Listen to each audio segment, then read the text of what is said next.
Hello, you wonderful people, and welcome to another episode of Crime Centric. This being a show where I talk about crime dramas that I watch. For today's episode, I'm going to talk about Season 2, Episode 2 of Only Murders in the Building. A lot of really interesting things went down in this episode, so let's break it down. So first and foremost, picking up in the aftermath of last episode, well, let's start off with the opening, actually, where we kind of learn more about the Arconia's history.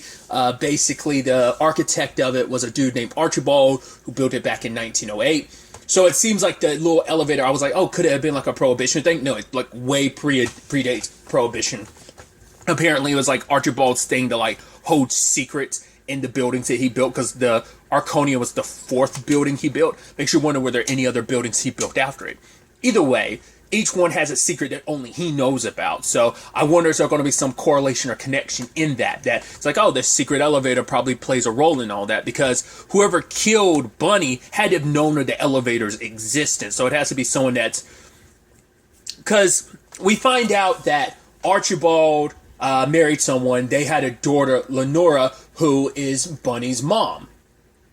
So, which I didn't realize, like, I don't think they brought that up in season 1. Like, we knew, like, Bunny was, like, the main person running the place, but we didn't know this was, like, a family thing. Like, her grandfather built this place, so, like, it's been in her family for a very long time, and she grew up here. And I thought it was so interesting that later on, like, Uma, like defends Bunny so much, being like, oh, Uma, like, Bunny wasn't a bitch. She was just kind of lonely and all alone and stuff like that. It's like, oh. I mean, I guess they had some moments together in season 1, but it didn't seem particularly close. I guess she's one of the only people who didn't dislike her. Like, everyone else seemed like they kind of have every reason to dislike her, but that's kind of interesting. And also how that ties into Charles's story. Obviously, everything with his dad, because obviously the painting, Bunny's painting is a painting of a naked Charles. And so there's a whole situation of a young Charles coming to, I think it was the Arconia, or maybe just the building across the street from the no, it's the building across the street from the Arconia, because his dad wanted to say, like, hey, like, one day when I make it big as an actor, I'm gonna live there, you know. And I think it's kind of interesting and poetic that Charles lives there now, and I wonder, does he, on some level, did he do that to kind of live out his father's dream because his father couldn't? I don't know. Either way, so we kind of pick up with the painting situation, and Charles is kind of focused on the fact that, yep, it's like his dad's there. He recognizes that scar on his father's neck anywhere. But then you also have Oliver just like being like, oh yeah, but your dad, I mean, the only similarities you have is the white hair, but his hips, they're so light, and yours are, and just nitpicky. And I love that Maeve was like, is that all you care about? It's like the sex part, other than like all this other stuff. And he's like, yeah. She's like, oh geez, men. And he's like, yeah, we are kind of messed up. Time's up. You know, I'm like, I love that that's his response to that. Because Mabel was just pretty much done. Because he started going on this diatribe about some stories he was telling. And she was just like, from now on, you basically have to get permission before you tell any stories like that from now on. I'm like, I love it. Because I think it was like some like sex-related story. She's like, we didn't sign up for that. So now they want to try and get rid of the painting as soon as they can. But then Howard shows up. And I thought it was interesting that Charles didn't immediately notice the black eye because Mabel points it out. I think it sounded like that was a lame excuse that Howard came up with last minute about like what happened. He was playing like hide and seek with his cat, slammed his face into something. He's like, oh, but she found me after the fact. But I love that he's like, hey, I really appreciate all that you've done for the building, Charles, you and the others. Oh, and also what you the podcast. And she's like, yeah, I found out, I figured out it was Jen in episode 8. And he's like, oh, I wish you would have told me. That would have been helpful. He's like, but I wanted to see how it ends. I was like, that's such a dick thing. Like, oh yeah, I figured it. Like, I don't know if that's him trying to make himself feel better and seem better. Like, oh yeah, but maybe that's also being the meta joke of like plenty of people are like, oh yeah, by episode 8, most people had figured out it was Jan. So maybe that's kind of like the insinuation there. Maybe that's what Howard's supposed to be, kind of like a meta substitute for the audience of the actual show and not just the podcast within the show. And he also had an idea for like some season 2 stuff.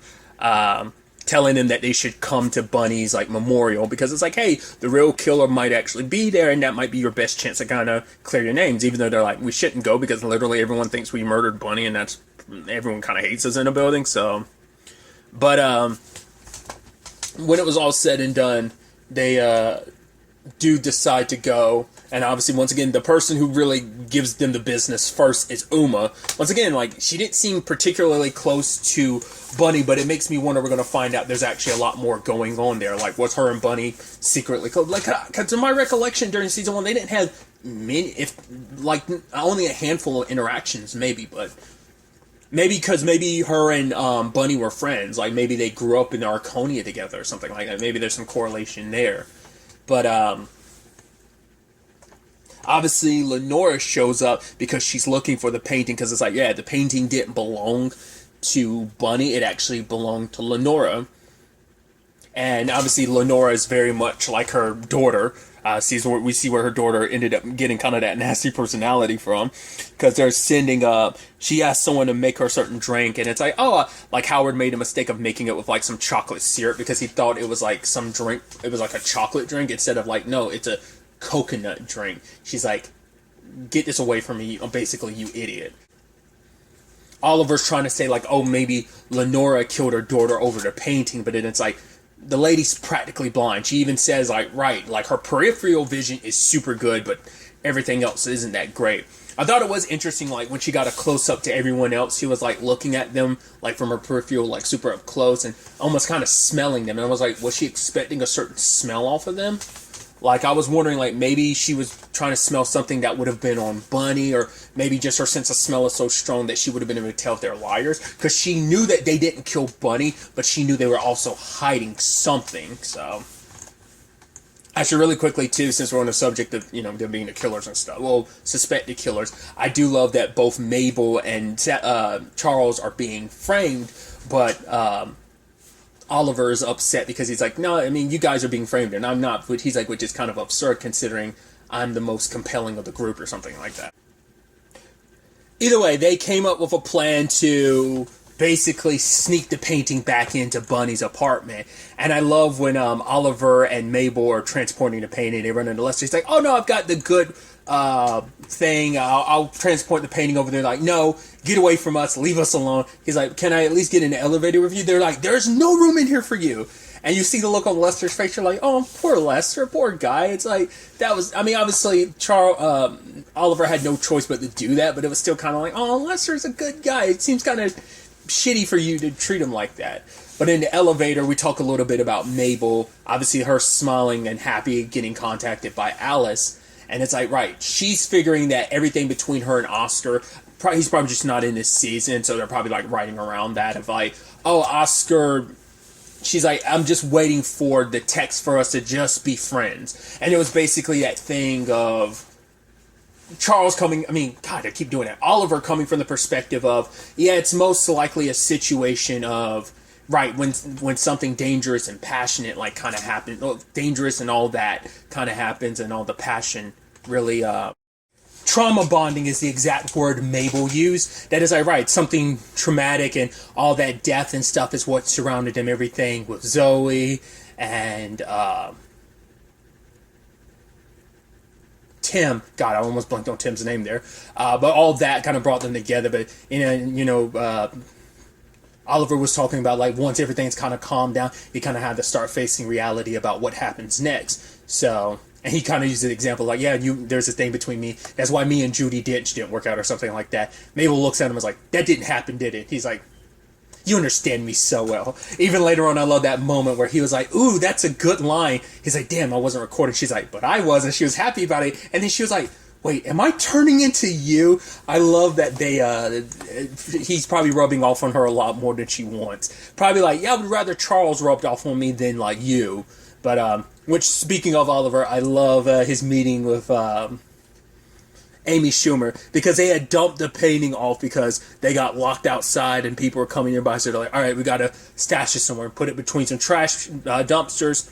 They did see the lady who came to Oliver about, like, right, someone bought 10 cases of gut milk, and they were asking about you. So I think it's not Tina Fey's character, it's like the kind of almost unpaid intern / collaborator. I think it was probably her, but it might have been Tina Fey's character that was kind of trying to get information, but I think it was like the other one. But either way, so that's something to kind of think about. Obviously, like while you're trying to prove your innocence, she's gathering up all this information, probably evidence or circumstantial stuff against you to use for her podcast. So I even love they were almost like, yeah, maybe do we even have enough for like an episode today or something like that? I also love it's like, oh, we're kind of a well-oiled machine. We're coming up with this idea. You can tell we're in our second season. Once again, I love the meta-ness of it all. But it turns out Amy Schumer is the one that ended up taking the painting. I thought it was going to be someone else, most likely the killer, obviously. But Amy found the painting and she really loved it. I love that first one. It's like, oh, like, where's the tequila? He was like, oh, I thought you were joking. She was like, I don't kid unless I'm being paid to, and I get paid to kid. I only kid for work, and I get paid to kid, or something like that is what she was saying. And basically, her idea, I love Oliver's like, he was like, you could get Timothy Chalamet to play me, you could be Mabel, and then Charles, we could just cut him out entirely. I was like, that's such a dick thing to do. But she wants to come at the podcast from the perspective of following Jan's story, and she wanting to play Jan herself. And it's like, yeah, but also, like, my agent was saying, like, you guys kind of have to get cleared of murder, because she's like, I can't work with murderers again. I'm like, what? Okay. But she's really deep diving into this role, trying to understand Jan. And so when later on everyone else comes up about the painting and stuff, and she's acting all weird towards Charles, and she's like, oh, you used to have posters of you on my ceiling, and you're the one that made me want to have chest hairs or something like that. And she's getting all on him and stuff, and Mabel's like, hey, I'm Mabel. She's like, yeah, sure, whatever. And I'm like, she was super into it. I'm like, is Amy Schumer just like super into Charles? And it turns out she was just into character. And I love Oliver, like, oh, thank God. So you're not completely insane. She's like, no, it was just her being in character, her playing the role of Jan. I was like, okay, I like that. I was like, I love that. Because she was like going to keep the painting and stuff like that, and the way she's looking at Charles, but they're like, she's like, oh, I have this naked painting of you. He's like, it's not a painting of me. She's like, then get it out of here. I had like some random dude's painting of some random dude's balls on my wall. Ugh. It was no issue when you thought it was Charles, but now it's like, oh, it's not helping me get into character of Jan. No, I don't want it, you know? So I thought that was interesting. But because it turns out the painting is actually a fake, but then that begs a question, like, well, who would make a fake and why? So not unless Bunny sold off the real painting because she was behind in money or something like that, but then they're like, well, maybe the real killer stole it, because obviously the real painting's worth a lot. So I was about to say, I mean, because they even wrote Savage on the back of it, so it's like, what's the point just to frame Charles? But the fact that she said Savage, I'm assuming that's supposed to mean like maybe Bunny like was trying to say, like, look at the painting was a fake, and that will kind of point you in the right direction. Or, I mean, obviously this has to have something to do with Charles' dad, because it wasn't until, because Charles found out that not only was his dad having an affair with the artist Rose Cooper, he was like wondering, like, wait, does she live across the street? Because she mysteriously disappeared and she just is considered dead. So because no one knows whatever happened to her, but she lived across the street. And Charles thinks back to when he was younger, and his dad would like go to that hotel. It's like, right, he was meeting Rose, but it turns out it wasn't just Rose he was having an affair with. He was having an affair with Lenora, which even made Charles go, wait, could Bunny be my sister? And Mabel's like, It's like, well, yeah, something to think about when you found out, like, your dad was having an affair with a lot of people. I mean, you know, like, now that he's older, he recognizes, like, oh, his dad wasn't the best person. And now, just, like, the more and more he finds out about his dad, it's like, oh, the scummier it kind of seems. But we see his dad gets arrested, but he came out, like, of the place kind of roughed up a little. So it's like, we never found out what he supposedly did. He just talks about the fact that his dad died when he was fairly young, but he got into drinking and jail. And I guess that's why Charles wanted to some extent, regardless of his father's mistakes. His father was his idol and the person he looked up to. So maybe to prove something to himself and almost to kind of make up for the person that his father could have been, he became an actor and followed in his father's footsteps. To remember the good parts of his father rather than just all the bad. Maybe that's the correlation there. Once again, the fact is that he's living in the Arconia and that was his father's dream. It feels like he's trying to live that out to some extent. I even thought that last line from Lenora, VO wise, was kind of interesting, where she was basically talking about, oh, like the fact is, a place that you once called home, a place that you loved, is now basically haunted. But then she goes, maybe it was always haunted. It's just now you can see the ghost because you're basically on the way to becoming one yourself. So I thought that was interesting, because now it's like, right, Charles has the retrospective now of being like, right, maybe that was all going on even when I was younger. Anytime my dad brought me over here, that he was literally having an affair with two different women across the street from each other, and what that kind of means in the grand scheme of things. And it opens up the door to a lot of questions. There's also the Mabel side of things, where kind of continuing the whole thing about things between her and Oscar. It's things between her and Alice, where Alice ended up making an art piece that she was obviously kind of stuck for a while, and she worked on it, and she wanted Mabel to kind of like let loose. And obviously, like, while that was happening, like Dad and Charles talking to, I want to say Lenora, and then Oliver and Amy Schumer, is the Billie Eilish. Once again, it's just like every time you turn around, it's like one of Billie Eilish's songs are playing. It's either You Should See Me in a Crown or Bad Guy. Those are the ones that kind of get played the most. But sometimes it's, I believe it's Lovely, like her and Khaled. I think those are the three that get played the most. But definitely, like, You Should See Me in a Crown and Bad Guy are the one I've heard like the most. 'Cause I guess out of any, those are like probably her two most popular songs, I would say. So it makes sense. But it's like, man, you must be paying up the wazoo for the licensing rights for that.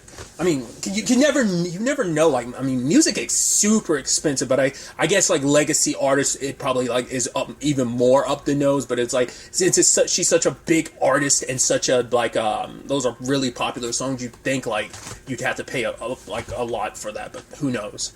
Either way, maybe it's just not as expensive as maybe those songs in particular might not be as expensive to license out. But once again, putting all that aside, obviously for Mabel, it was her way to kind of like unburden herself with everything that she was carrying, from Zoe to Tim to Bunny, just everything that was going on, just all, once again, the death and darkness she's been steeped in. Now she was, kind of letting all of that go, kind of cutting herself free from all of that, and then obviously feeling better. Same thing for her and Alice. I hope in the end we don't find out like Alice was just using her. She is taping that, but she was like, "Oh, I'm recording this mainly for you to have a copy of." But I hope she's not going to use it as like, and I hope Mabel doesn't at the end of it be like, "Oh, was that all we were? Was I just kind of something interesting you took an interest in, and you're quickly moving on?"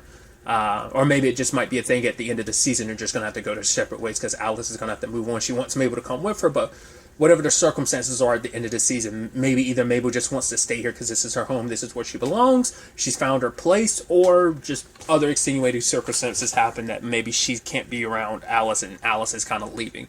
I just get the feeling like that story, like that what's budding between them, like there's probably going to be some bumps in the road, and then the end result is probably like not going to be able to have their happily ever after, But we'll see.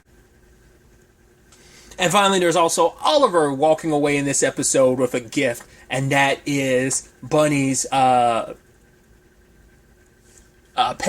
which I'm like, apparently it was in Bunny's will for it to go to Oliver, which I'm like, oh, that seemed interesting. But as Mabel puts it, it's like, oh, that's the line. I was trying to remember what the earlier, there's the line. He was like, oh, that's a good line. It should have been recorded, and she was recording. It's like, oh, even in death, Bunny found a way to kind of give you the bird, and it's like, like play on words there. But it's like, yeah, because it did seem like, why would she do it? It was like, right, I guess she didn't really care that much for the bird. I didn't realize it until just now, like watching the intro now with that context. I'm like, oh, like, wasn't she walking a dog? Because I figured the lady that was walking in front of the Arconia, I figured that was Bunny. But it wasn't until now I'm like, well, was that always a parrot? I could have sworn that was a dog. And it seemed like in this episode it was a parrot. Maybe in the first season it was a dog, but this season they changed it into a parrot. Or maybe it always was, and I just never realized that. Like I said, I just assumed the person that was walking out front was always Bunny. But either way. I'm very, very interested to see where all this ends up taking us going forward into the next episode. But really, that's all I want to talk about. So the next time we meet, be happy, be safe, live life to the fullest, and enjoy it. Good day and goodbye.